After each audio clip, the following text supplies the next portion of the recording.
औज़ुबिल्लाहि मिनश्शैतानिर्रजीम बिस्मिल्लाहिर्रहमानिर्रहीम अस्सलामु अलैकुम वरहमतुल्लाहि वबरकातुहू। सूरह बनी इसराइल है मेरे सामने और सूरह बनी इसराइल की आयत नंबर 67 है, पारा नंबर 15 है और रुकू नंबर 7 है।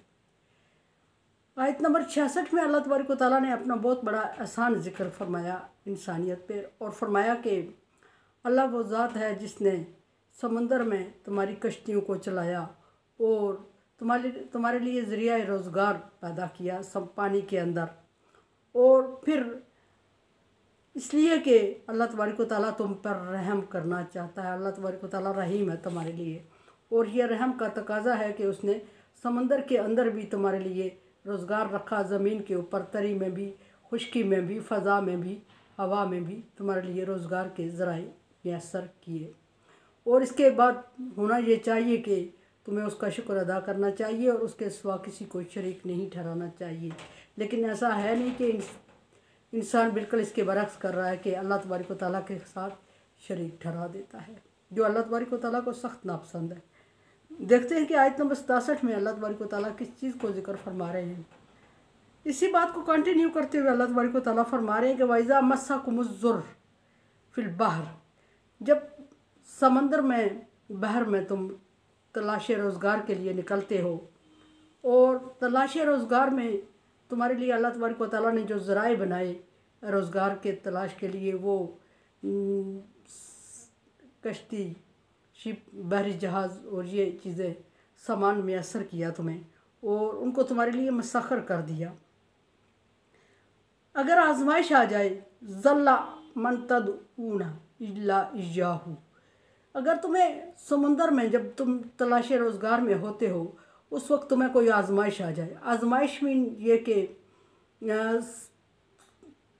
बहर की मौज में आ जाओ या कोई जो बहरी जानवर होते हैं वो तुम्हें निगल ले, कोई चीज़ जैसे यूनुस अलैहिस्सलाम को मछली ने निगल लिया, इस तरह का कोई वाक़या पेश आ जाए या किसी खाई में खड्डे में ठहर जाओ या कहीं भी जो भी आजमाइश है अगर वो तुम्हें आ जाती है तो उस वक्त तुमसे जिनको तुम अभी तरी में बैठ के, खुश्की में बैठ के बड़े मान से पकार रहे होते हो और अपना माबूद समझ रहे होते हो, उस वक्त वो तुमसे गायब हो जाते हैं, गुम हो जाते हैं।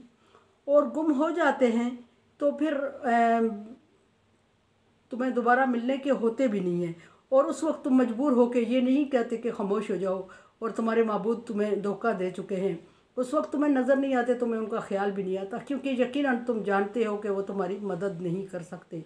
तो सो फिर रह जाती है अल्लाह तबारक व तआला की ज़ात और ना चाहते हुए भी तुम उसको पकार देते हो और उससे मदद मांगते हो। और अल्लाह रहमान है, रहीम है, करीम है, गफूर है, वादूद है, वो तुम्हें इस मदद मुश्किल से निकाल भी देता है। हाँ, तुम उस पर ईमान लाओ या ना लाओ, शिर्क करो, मुशरिक हो, काफिर हो, जो भी मज़हब इख्तियार किए हुए हो, अल्लाह तबारक व तआला तुम पर रहम करते हुए तुम्हें उस मुश्किल से निकालता है और तुम भी उसी पर उस वक्त उम्मीद रखते हो, किसी और को समझते नहीं हो इस काबिल। लेकिन जब तुम्हें उससे निजात मिलती है तो तुम आके फिर उसके साथ शरीक ठहराने लगते हो। फलम्मा नज्जाकुम इलल बर आरिज़तुम, और जब तुम्हें वो निजात दे के तूफ़ान से ज़मीन पर उतार देता है, ज़मीन पर ले आता है, खुश्की पर ले आता है, तो उस वक्त तुम उससे मुंह फेर लेते हो या फिर टोटली अल्लाह तबारक व तआला को बुला के इग्नोर करके अपने महबूदों की पूजा पाठ में लग जाते हो, जिनको तुम अभी थोड़ी देर पहले समंदर में बुला चुके थे, जिनको मुश्किल में तुमने पकारा ही नहीं था। उनको जब मुश्किल ख़त्म होती है तो उनके नजराने देने लगते हो और उनकी पूजा पाठ करने लगते हो, उनको सजदा करने लगते हो, उनसे मदद मांगने लगते हो, उनसे उम्मीदें वाबस्ता करने लगते हो और मुश्किल में पड़ते हो तो फिर सारी चीज़ें भूलते हो, अल्लाह को याद करते हो। फरमाया कि वकान अल इंसान कफूरा, इंसान बहुत नाशुक्रा और बहुत नाफरमान है। इस आयत के ज़ेल में या शान नज़ुल में, ज़ेल में मैं कहूँगी, कन्फर्म नहीं है शान नज़ुल में, इस आयत के ज़ेल में अबू जेल के बेटे इकरमा का ज़िक्र हुआ है। जब फ़तह मक्का हुआ तो बहुत सारे लोग मक्का छोड़ के दूसरे मुल्क जाने लगे और दूसरे मुल्क जाने के लिए उन्हें बाहर से समंदर से गुज़रना था। ये नहीं कि नबी सल्लल्लाहु अलैहि वसल्लम के डर से, क्योंकि नबी सल्लल्लाहु अलैहि वसल्लम तो सबको माफ़ कर चुके थे। उन लोगों को ये गवारा नहीं था कि वो इस दलालत की और शिकस्त की ज़िंदगी मुसलमानों के सामने गुजारें, जिन मुसलमानों को उन्होंने अभी कुछ टाइम पहले वतन छोड़ने पे, मुल्क छोड़ने पे मजबूर किया था। और वो वक्त था जब नबी सल्लल्लाहु अलैहि वसल्लम ने मक्के की तरफ देख के आंसू बरहाए और आप सल्लल्लाहु अलैहि वसल्लम ने मक्के को मुखातब करके फरमाया कि ए मक्का, तू मुझे बहुत अजीज़ है, मैं तुझे छोड़ना नहीं चाहता, लेकिन तेरे बासी मुझे रहने नहीं देते, छोड़ने पे मजबूर कर रहे।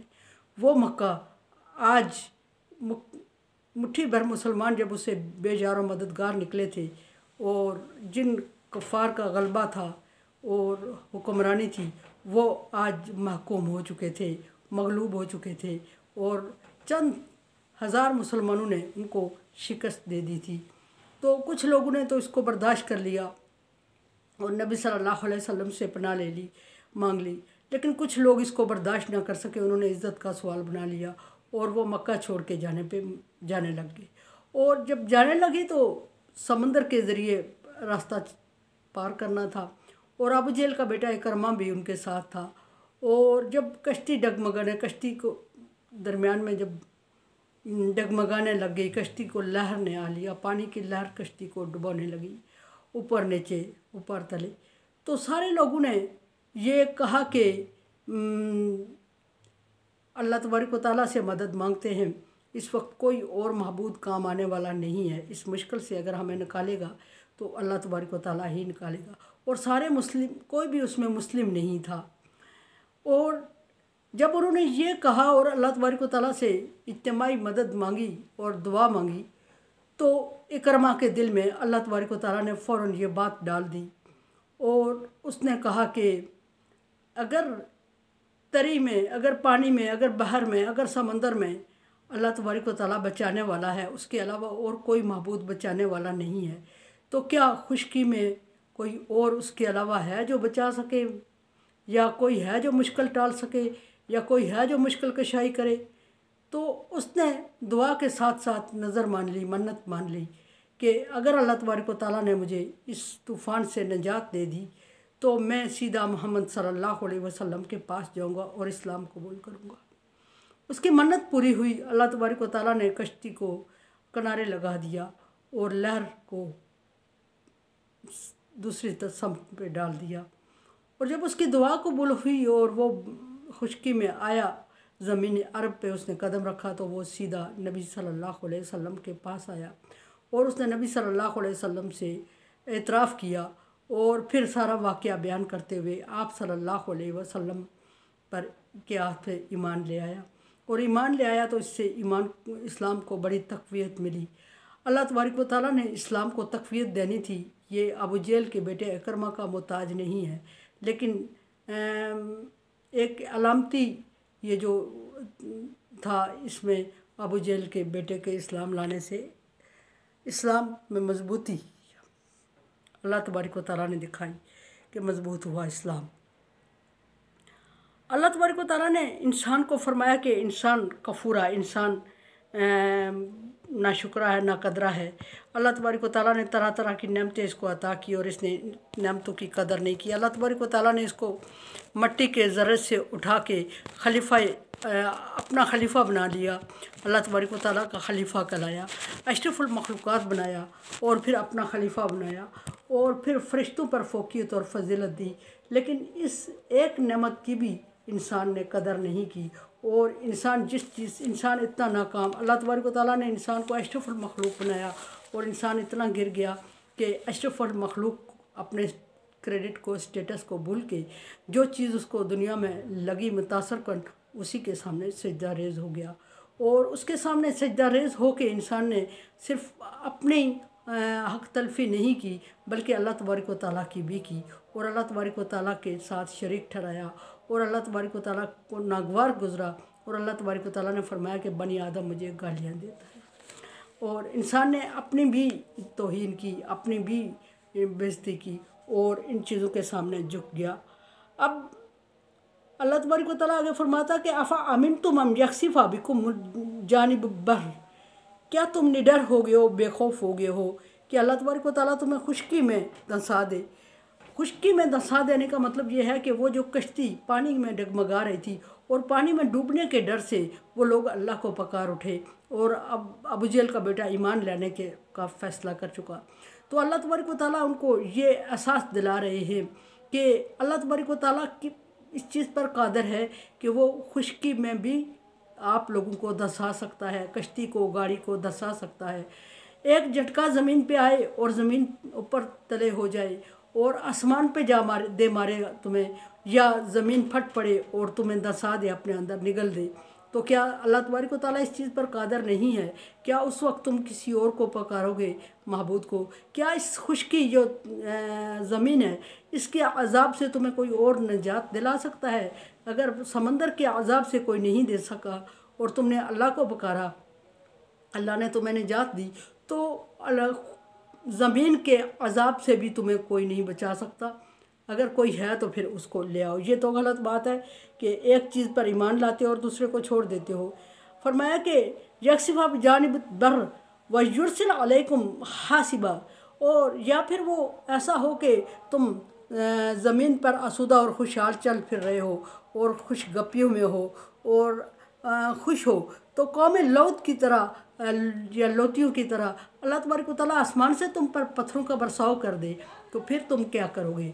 क्या तुम उन पत्थरों को रोक सकते हो? क्या तुम्हारा कोई महबूद है जो पत्थरों को रोक सके या उस बरसात से निजात पा सके, पत्थर की बरसात से? क्या कौम लोत निजात पा चुकी थी? क्या कौम लोत ने किसी और को पुकारा और किसी और ने उसकी मदद की थी? तो ऐसी कहीं एक मिसालें अल्लाह तबारक व तआला ने बयान फरमाई।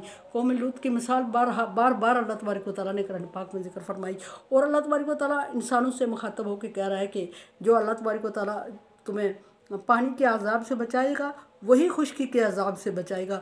जो अल्लाह तबारक व तआला तुम्हें पानी के अंदर अज़ाब में डाल सकता है वो खुश्की में भी अज़ाब में डाल सकता है। सो अल्लाह तबारक व तआला के अलावा तुम अगर करोगे तो, और जो अल्लाह तबारक व तआला आसमान से बारिश बरसा के तुम्हें आसूदा कर सकता है वही अल्लाह तबारक व तआला आसमान से पत्थर बरसा के तुम्हें निस्तो नाबूद भी कर सकता है। सुम्मा ला ताजिदू लकुम वकीला, फिर तुम्हें कोई सहारा, कोई ज़रिया, कोई कारसाज, कोई मददगार, कोई हमायती और कोई सिफारशी और कोई ख़रीदो फ़रोख्त और कोई किसी की मदद तावन कुछ भी काम नहीं आएगा अगर अल्लाह तबारक व तआला तुम पर आसमान से पत्थर बरसा के तुम्हें अज़ाब में मुब्तला कर दे, या ज़मीन को फाड़ के तुम्हें अज़ाब ज़मीन में धंसा दे, या पानी के अंदर तुम पर अज़ाब ले आए, तो या बचाएगा तो अल्लाह और अज़ाब में मुब्तला करेगा तो अल्लाह तबारक व तआला। सो पानी के अज़ाब के डर से अल्लाह को पुकार उठे हो तो क्या खुश्की में अज़ाब टल जाएगा? या कोई और माबूद है तुम्हारा जो खुश्की में तुम्हें अज़ाब से महफूज रखे, या मुमकिन हो कि तुम उसको पुकारो? मेरे चैनल को सब्सक्राइब करें और सदका जारिया में मेरा साथ दें। अगर समझते हैं कि काम अच्छा हो रहा है तो मेरे साथ तावन करें। अल्लाह हाफिज़।